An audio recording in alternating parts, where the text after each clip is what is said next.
imagine for a moment that somewhere in the middle of Texas there was a large foreign military base, say Chinese or Russian.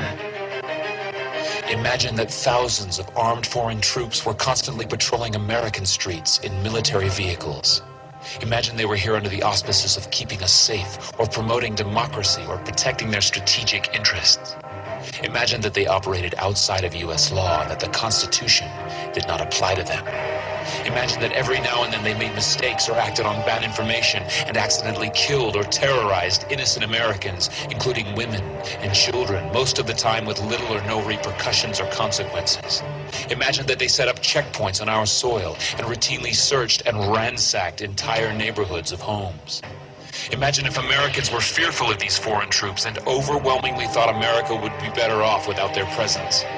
Imagine if some Americans were so angry about them being in Texas that they actually joined together to fight them off in defense of our soil and sovereignty because leadership in government refused or were unable to do so. Imagine that those Americans were labeled terrorists or insurgents for their defensive actions and routinely killed or captured or tortured by the foreign troops on our land. Imagine that the occupiers' attitude was that if they just killed enough Americans, the resistance would stop. But instead, for every American killed, 10 more would take up arms against them, resulting in perpetual bloodshed. Imagine if most of the citizens of the foreign land also wanted these troops to return home. Imagine if they elected a leader who promised to bring them home and put an end to this horror. Imagine if that leader changed his mind once he took office. The reality is that our military presence on foreign soil is as offensive to the people that live there as armed Chinese troops would be if they were stationed in Texas. Shutting down military bases and ceasing to deal with other nations with threats and violence is not isolationism. It is the opposite.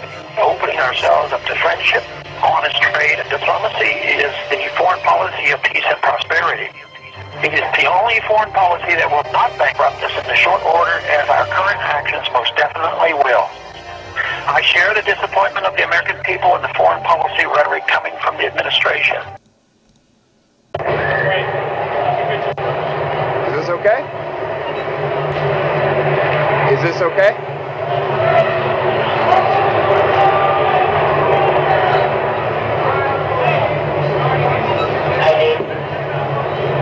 March all over this, I dare you! March all over this! Every single one! Put your fist on this! 99%! You can show me the real 99%! And you're listening to your fucking phone! Ow! Ow! Ow! Ow! You're like fucking drugs! You shot me! Hello everyone, welcome to Global Government News. Today is Monday, November 7th, 2011, and I'm Darko. This is part 3 of this news bulletin, and we're going to finish up with the reign and war of terror. And in the police state, you saw some of the police state footage where that individual was shot with a rubber bullet after they were basically talking to the police there. They must not have liked what they had heard. But this is my website, ggnonline.com. That's ggnonline.com. And ddarko2012 is my YouTube channel. Okay, so I have a poll here. You can go and check that out. If given a choice, would you abandon your human body and covertly convert into a cyborg-like machine? So far, majority are saying no. You can put in your email address to get GGN updates. And besides that, I haven't mentioned the Global Government News group on Facebook. The link and the Twitter link for GGN and the Global Government News Facebook group, there's like 108 members now, is in YouTube's description. Just go down there and you'll actually see all the headlines and the stories that I covered in the order that they were covered with the links. Okay, so military to meet Olympics security shortfall. So there's a shortfall, so the military is just going to pick up the slack. Sounds kind of familiar, right? Like what's going to happen here in the United States possibly. It says here large numbers of military personnel will be used to police the London 2012 rituals, Luciferian, Pharaonic, Olympic, and Paralympic little rituals ceremony, deepening concerns about the final security costs for the games. So, look at this. Previously, the London Organizing Committee for the Olympic Games had contracted security firm G4S, right? That's like Blackwater, to provide just 10,000 security staff, leaving organizers well short of the numbers. So when you go down here, it says that elite SAS troops will reportedly form part of efforts to prevent a major security alert, such as a Mumbai-style attack, and will be stationed in boats along the Thames to allow them to respond to a situation within minutes. So, of course, if there's a good government-sponsored terrorist attack against its people, in order to crack down and basically legitimize this war on terror, this war of terror on the average person who wants to be free, then they'll do it. They'll blow up and kill their own people in order to do it. That's just the basic model. So if they're telling you that, there's a good chance that's going to happen. Plus, it's in 2012. It's in London, so it'd be a good forum for it. It says here, SAS squads based in Riverside bunker for London Olympics. They'll be based in a secret Riverside bunker by the Thames for the London Olympics to combat terrorist threats more effectively. And it's interesting because I don't know if you've ever seen this this article here, or not an article, but it's a video of the Pharaoh show. You can go in there and check it out. I actually tried. It's 80 minutes, almost 90 minutes. Pretty long, but very in-depth, all on Illuminati symbology. I mean, this guy's a historian. He knows what he's talking about, and he's from Switzerland. He goes through all the little, like that right there, the deity, basically Lucifer. It's all over, everywhere. But basically my point is that he went to, I think it was a Mossad bunker in Switzerland, and he said it was a hideout and a bunker, and it was right there playing on the streets. It's just like a little window and stuff like that, and a little door, and you can go in there. And he said that that's actually where they would kidnap Swiss children. And so there's a lot to this whole thing right there, and I'm not saying that this is what it is, but it's just, SAS, Mossad, that's their thing. They got these little trap doors and little side doors and stuff like that in these cities. And so I recommend you go check that out. I'll post a link for it. Correcting the Fairy Tale, a SEAL's account of how Osama bin Laden really died. So he goes in there and he says, forget whatever you think. He says he claims to have the inside track, and he goes on, he said, it became obvious in the weeks evolving after the mission that the story was getting out was not only untrue, but it was really ugly farce of what did happen. So it's not, it is a fairy tale, right? But what does this story do? To the hoopleheads, to the sheeple out there that are just glued to their brainwashing box, they see this article and they think, oh, see, I heard about that this whole thing was a fairy tale and that it was a concocted story, right? To bolster support and to crack down in Pakistan where the people are pissed off at them for the drone attacks and all that. So they staged this little fairy tale thing out there in Pakistan and had like a a swarm and on this little area where bin Laden supposedly lived. And it's kind of weird because the people that lived in that neighborhood said that he didn't live there. He never lived there. He was never actually there. So they just did this whole thing, carried it out, and it was a fairy tale. But what this individual is going to tell you is that, oh, it didn't happen the way it was reported. It happened this way. And it goes in there, all these details about the Razor 2 and all these different types, stealth hawks and little stupid, idiotic details.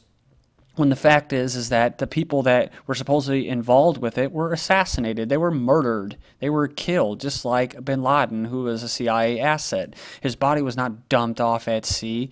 Number one, I guess from what I've heard, it's not even a typical Muslim burial. It'd be buried at sea. So they, again, not showing us the body. And then the other thing, of course, is what they killed like half the SEAL team. And that what? Oh, just by accident, half the SEALs that were in this attack and this what do you call it, offensive, whatever, on bin Laden's compound were killed. So it's just like the guy from Yemen, I can never pronounce his name, al-Awlaki, whatever, they assassinated him, and they went ahead and assassinated his son as well. So you see, they just constantly assassinate their own people, their own assets. Moving on here, revealed how Obama was playing golf until 20 minutes before the Navy SEALs began mission to take out bin Laden. And it says he stayed on the golf course to distance himself if it went wrong. It's just like, no, because nothing actually happened. There was nothing, no worry. I'm out golfing, man. Then we have former Mossad chief says Iran attack will, quote, impact region for 100 years. And he actually goes on and that Iran poses no existential threat to Israel and that attacking it must truly be a last resort. Sorry if I mispronounced these words, but it says here what renders the former Mossad's views even more interesting is that he identifies what he considers an even greater existential threat to Israel, the Haredim.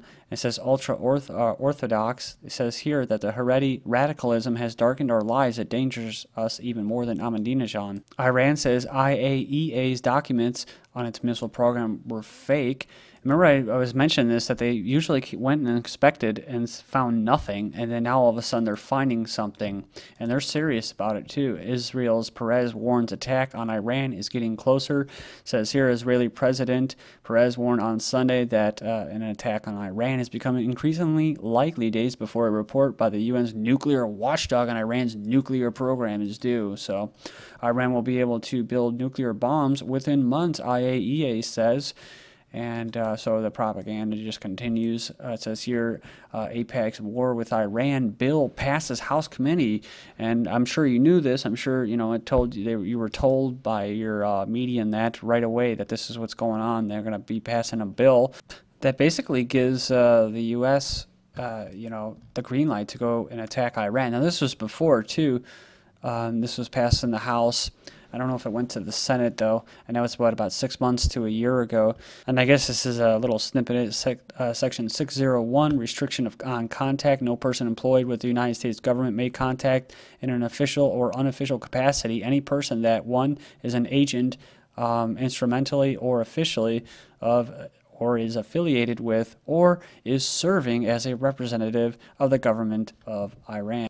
I love that legal talk. I can't stand that stuff, man. It's just double think, and it's not even really a language. It's their own language. That's why they call it legalese. So the common person who who isn't privileged enough to be able to get a law degree, can't even understand it. It says here, Israel, U.S. to embark on largest joint exercise in Allies history. So U.S. Assistant Secretary for Military Affairs, Shapiro says security relationship with Israel is broader, deeper, more intense than ever before. It says here that there'll be more than 5,000 U.S. and Israeli forces and will simulate Israel's ballistic missile defense, which they just did recently, practicing. Joint exercises allow us to learn from Israel's experience in urban warfare and counterterrorism. Basically, you're talking about how they attack and murder people in Gaza and do it efficiently. UK and France vow to halt Palestinian UN bid. It says here numerous abstentions from Security Council vote could force, the Vatican option. Then we have Russia. Israeli threat of strikes on Iran is a mistake. It says a very serious mistake, fraught with unpredictable consequences. That's the Russian foreign minister. Then next up, Ron Paul says offering friendship, best way to deal with Iran, not sanctions diplomacy. Says here, Israel transplanted organ body rejects. Says here, Ahmadinejad says Zionism resembles a transplanted liver that the body has rejected and therefore is doomed to collapse, which is, he's kind of making a stab at what? At this. Kidney broker said to use John Hopkins an organ trafficking case. An Israeli man who brokered black market sales of human kidneys in the U.S. arranged transplant surgeries at the death complex Hopkins Hospital. And of course, they have research where they research on people, find better ways to kill them. Says here, Israeli tank fire injures 3 Gazans. Syria's government forces arrest and kill gunmen in unrest. Syria's foreign minister accused the U.S. of fueling unrest in his country. Then next up, we have this, the secret nuclear facility in Syria. It's a textile factory, researchers say in a new report. Then Kenyans brace harsh times as inflation soars.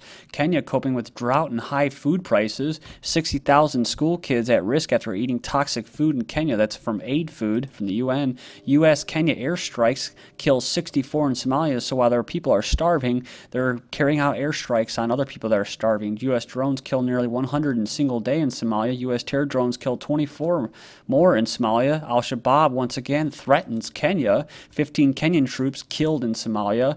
Then Then Canadian military will have an exercise that deals with evacuating Canadian non-combatants from a failed state situation. How about Northcom and the military's Vigilant Shield exercise is going to simulate potential military threats to the U.S. and Canada. And a federal providing security at economic summit is charged with murder. Thank you.